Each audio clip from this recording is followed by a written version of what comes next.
We have a couple clips of a Piers Morgan panel with one of Russia's favorite children, Dave Rubin, along with Larry Elder representing Trump, and liberal Luke Beasley and Amisha Cross on the left, where I think a long list of really insightful and great points were raised that I wanted to show you guys and just jump in between with a little additional context and fact checking. Going on Fox News, I thought it was quite a ballsy move to do it. I've got to be reasonable credit to her for going on there. It got a massive audience, the biggest audience of any interview in the whole presidential race. Do you think it, in the end, though, was a good or not so good move for her? She came to do exactly what she did. I think that pointing out Donald Trump's instigations of wanting to eradicate certain news networks, calling out individuals who he wanted to issue prosecutions of, who have spoken out against him or who didn't support him. She went on to do what she needed to do. And I think that in terms of going on Fox, yes, it has a big audience, but she wasn't necessarily trying to draw in an audience that is largely Trump and MAGA supporters. People know what Fox News is, as much as she was going into the house that Donald Trump built in many ways, the same place that has been sued multi-million dollars over for lying about election fraud in the 2020 election, and she shook up their house. Not only did she draw the biggest ratings of any interview in this entire campaign cycle, she outdid Trump's Fox News interviews, and she handled herself extremely well. It was better than any of the easier interviews she's done with, like, say, more favorable networks with people who are probably going to vote for her, all while also breaking the echo chamber in which is Fox. She pointed out Trump's fascism, wanting to censor news stations that don't 100% support him, saying that CBS should be shut down and lose their license, wanting to prosecute ABC, ultimately because they fact-checked him and he didn't like that, threatening the National Guard on Democrats, calling them the enemy within. To Fox viewers, of course, they're just going to watch this and instead of take any realization of what's happening in front of them with Trump trying to do literal fascism, they're just going to try to point out small little things to say, oh, look, it was bad for Harris. But for those in the middle, most importantly, and those on the left as well, it was a brilliant display where she perfectly prosecuted the case against Trump as a fascist, as a felon, and as a threat to our democracy. Are you better off now than you were 3.5, 4 years ago? The average family of four is spending $1,200 a month more for the same goods and services as that family spent 3.5, 4 years ago. We're paying 50% more for gas than we were 3.5, 4 years ago. That's the problem. And that is why I believe she's going to lose. Okay, Luke, you're shaking your head there. Why? Yeah. What is this bizarre thing that MAGA is trying to force onto Americans, this collective amnesia?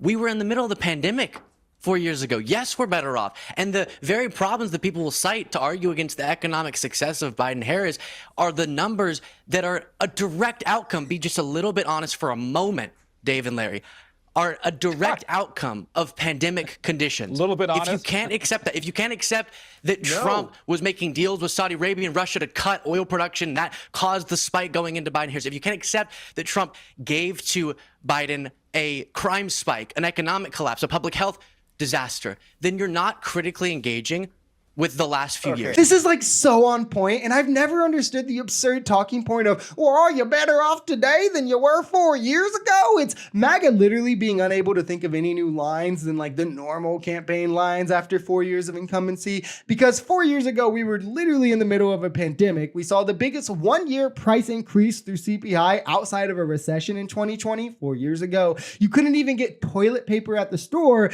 and in the middle of our supply chain being decimated, Trump created massive demand by printing off trillions of dollars, twice as much in COVID relief as Biden, by the way. So if we're being honest about what caused inflation, especially through the printing of money, you have no honest position to say it was Biden and not Trump when Trump outspent Biden in every single metric. Spending alone, however, does not cause inflation. Spending that raises demand and which is higher than our supply can provide for does, which is objectively what Trump did, twice as large as Biden during COVID. And it's why you can see after COVID spending, Biden's spending has led to massive decreases in inflation. It's literally simple economics. If spending alone caused inflation, Biden spending more now or having a larger budget now would lead to inflation, but inflation has gone down 6%. It's about the supply versus the demand. And on top of that, Trump cut OPEC, which has a direct one-to-one line with gas prices increasing. Literally anyone can Google this. And handing Biden a crime crisis, a healthcare crisis, and an economy flat on its back.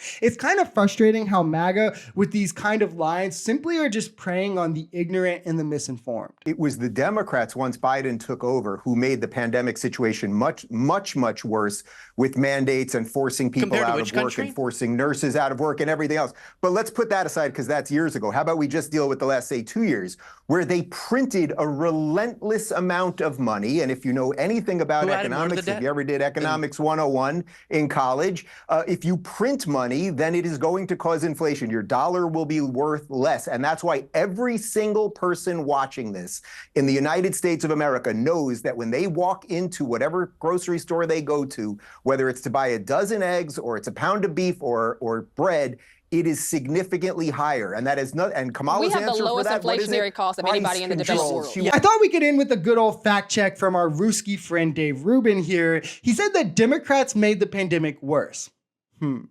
Under Trump, we saw greater economic losses than any developed country. CPI grew faster in 2020 in America than in any G7 country. We lost more GDP. Unemployment was higher. Under Biden, we saw stronger and faster recovery than any developed country. Our jobs bounced back much faster. Inflation went down faster and to lower levels. And we had stronger GDP growth as well, almost 2 times stronger than any other country. Spending.